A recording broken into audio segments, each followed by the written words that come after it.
Let's go! Anthony Richardson, another under 50% completion percentage game. Are you kidding me? Things started pretty well, but at the end of this video, I'm going to tell you what's really holding Indianapolis back, and you're not going to like it. Much is made about Anthony Richardson as a runner. This obviously is a really good zone read pull. Look at all the gravity that our guy Taylor is able to create. This linebacker is taken out of the play. This end is all the way stretched out. But I want you to take a look at all the design runs that Anthony Richardson had on this play. If they are able to get this block off, if he just waits and allows this thing to set up or just runs into this space, this is a walk-in, and I mean walk-in touchdown. So let's get to this run. And let me know if you pick up on anything. You have another play where it's a little trap. And guess what? Anthony Richardson cleaned through. And this is a very good run. But he has an opportunity to make this guy miss and score. And he can't do it. And then we get to here. It's another QB sweep. And you motion JT into the play. And you get a really good block right here from Pittman. It's one of the tougher blocks, a receiver trying to seal this guy. 71 seals him to the inside. And then once again, Anthony Richardson, he's not scoring there, but you'll see after taking two big hits, he comes up really slow here, okay? As you can see, this play really did affect him. Alrighty, so we get to here. Play action fake does exactly its intended purpose. It draws the safety into the box, and you're trying to run a deep over here to this side of the field. Okay, so AR sees that. Safety jumps all over the dig right here. They had been hitting Pittman, obviously we've seen on the intermediate. And I want you to see, before I actually show you the throw, and before I actually show you the throw, the protection does eventually break down. Now, once again, I don't have the All-22 yet. This, I feel, I don't know. So we get to here, and then as you can see, when Anthony Richardson's getting ready to unleash this, there is a guy hitting him, and that affects this throw. But let's be fair. There was a shot to hit this to Alec Pierce. And then we get to this 3rd and 8. My goodness gracious, this is ridiculously good quarterback play. Good job by him understanding time and place. If the intermediate middle is left untouched, you want this throw to go through, right? A few QB spies, they brought some pressure, and bang, hits Michael Pittman right in stride on the over, and it's a first down. All right, so it's 3rd and 3. I don't think the Colts have just this dominant alpha X wide receiver, but they have, I feel, 4 wide receivers that are number 2 worthy kind of guys. And the 4th of that 4 is the rookie A.D. Mitchell. This is freaking ridiculous route running versus a DB that has clear outside leverage. The fact that he was still able to get to the outside, that is nasty route running. AR trusted him to get there, and you pick up a really, really nice first down. Good stuff, okay? We get to Anthony Richardson's best quality as a QB, which is the deep ball, right? This guy is a very, very, very gifted thrower of the football in terms of arm strength. And you'll see mechanically, this is really good. Okay, obviously, much is made of his footwork. I'm not the best footwork mechanic expert. Some people would say the stance needs to be wider, but whatever the case may be, effortless, super tight spiral. Alec Pierce is actually covered well, but as a true deep freak athlete option, that is just a ridiculous throw, just giving the guy a chance to make a play. This right here was Steichen's best play call. Okay, the best play callers in the NFL get sexy in the red zone. So we did a Chiefs film study. If you want to learn more about this, I highly recommend you go watch, because the Chiefs did this really well versus the Panthers. you bring in an extra tight end, and they have to really respect the run, especially with Jonathan Taylor and a bunch of Anthony Richardson runs. And what you actually do is you run just typical wide receiver concepts. So what the Colts decide to do is run mesh. Now, of course, in a perfect world, you would rather this be a wide receiver, but this isn't as disguised as well if that is a receiver instead of a tight end. So doing this out of 12 personnel makes it that much more effective, and you'll see versus zone, the answer is normally the route run behind the mesh. And this honestly is some ridiculous quarterback play right here from Anthony Richardson. All right, so he sees that this linebacker is likely going to run with A.D. Mitchell. So you notice, look at him anticipating that and throwing this football through this window right to the tight end, and he drops it. I mean, that's ridiculously good quarterbacking, and you're failed right there from the tight end.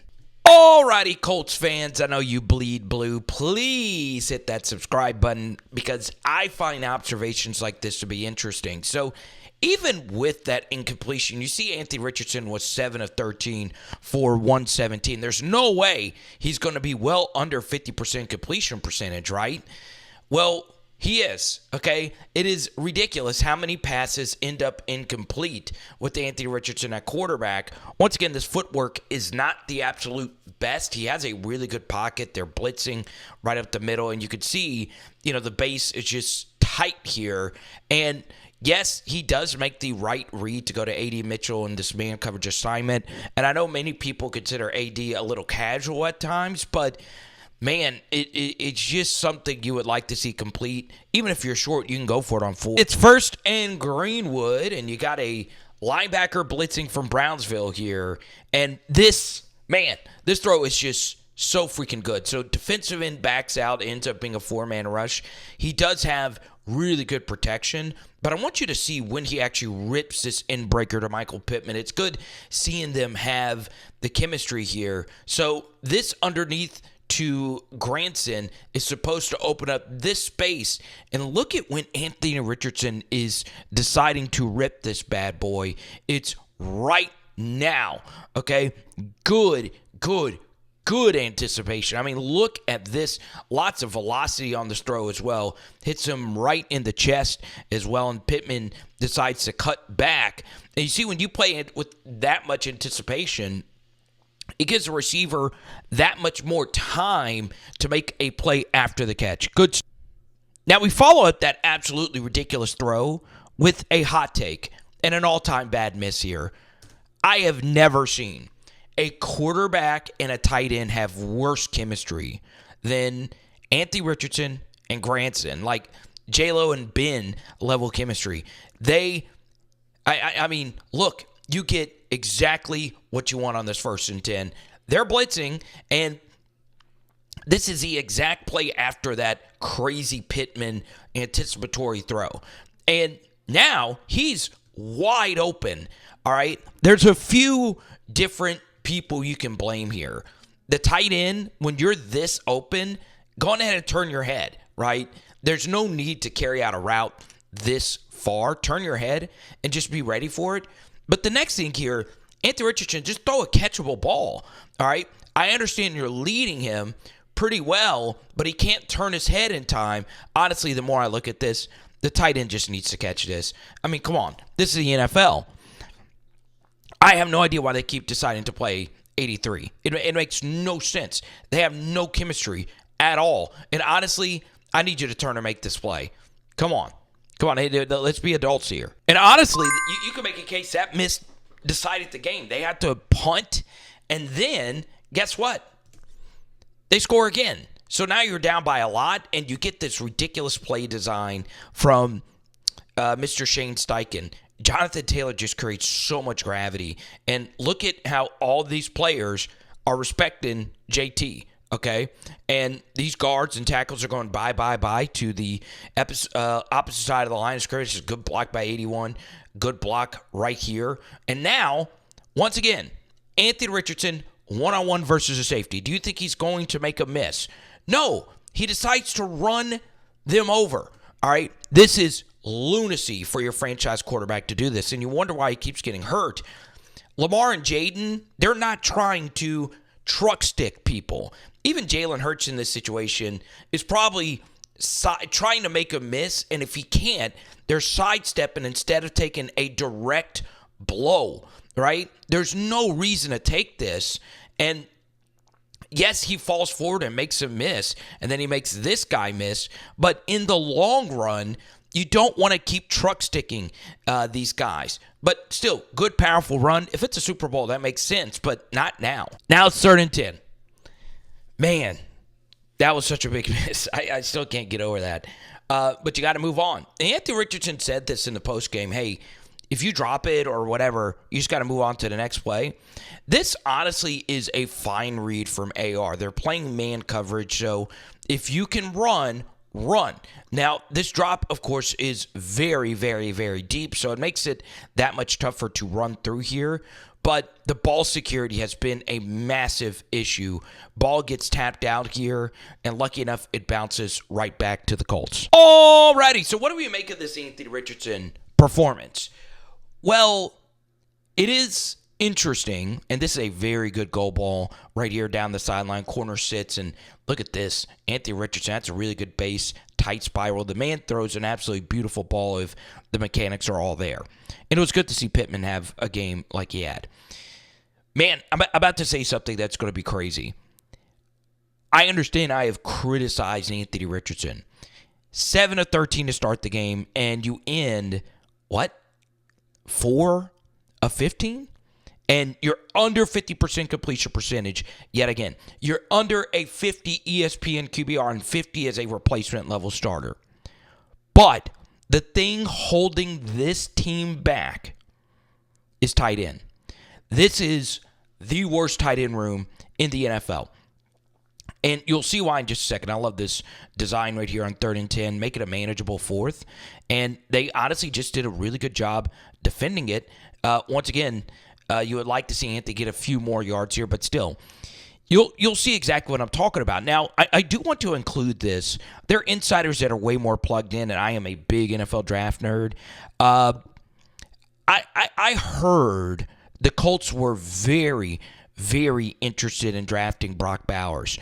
Now, I don't know how he would have fit in this offense. Once again, the Colts probably have the best top 4 wide receiver room, but honestly, if you watch any of my breakdowns, you see how big the tight end is in the modern NFL. Even a guy like Noah Gray has become Patrick Mahomes' number 1 option. And if you actually watch this game, the Lions had such a huge gap in tight end talent, right? They ran a lot of tight end leaks and all of that. And you see on this 4th and 6, if you're Anthony Richardson, this honestly is a really good play. Trips bunch in the extended red zone. I freaking love it.